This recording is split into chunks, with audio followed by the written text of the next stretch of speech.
A very good morning to my viewers out there.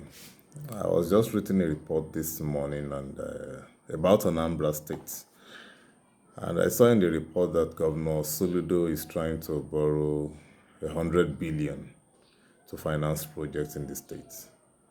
And of course, in the reports, there was a critic in the comment section that says that he had given several lectures on the reason why governors or governments at state and federal level should not be borrowing money to finance projects, but they should rather look at internal generation, how they can generate revenue internally.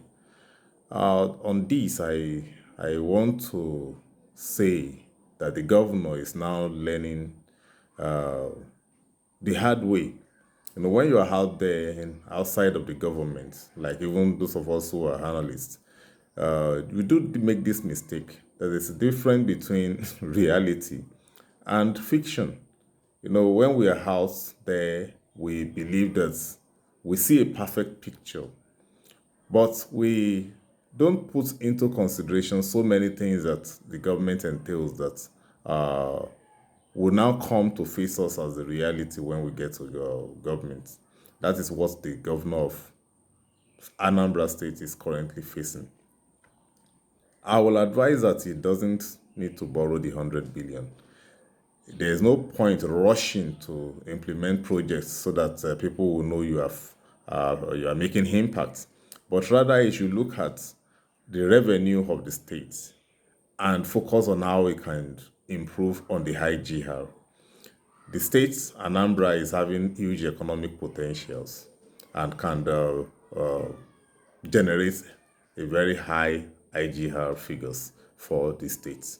If the governor would exercise some patience, assemble a team of financial experts that would give him a working document on how to improve the finances of the state. Then when there is improved finances, you can now begin to talk about projects that you want to implement. Then he should also be mindful of the kind of appointments he makes. It means the state is bankrupt or not having sufficient funds to do any project. And if that is the situation in Anambra State, the governor can best cut government expenditure by limiting the number of political appointees that he would be having and meet with them. Even those ones, you have to just tell them that, come, guys, I have appointed you because I cannot govern alone. I need your support in the area of finances. How much of your endued entitlement can you part with? And you have to lead by example. If you'll have to just be taking 10% of his salary, let him take 10% and plow the remaining 90% back to government. If he does that, all his other appointees, beginning with his deputy governor, would fall in line. And whatever they are able to save from this amount of money can be used to implement projects. Then whatever comes from the existing IGR and the allocation coming from the federal government, as well as 13% derivative, which Anambra is also benefiting from, can be used to pay the recurrent expenditure without borrowing money because the state is already indebted. And there would also be having issues of debt servicing. So you don't add salt to injury.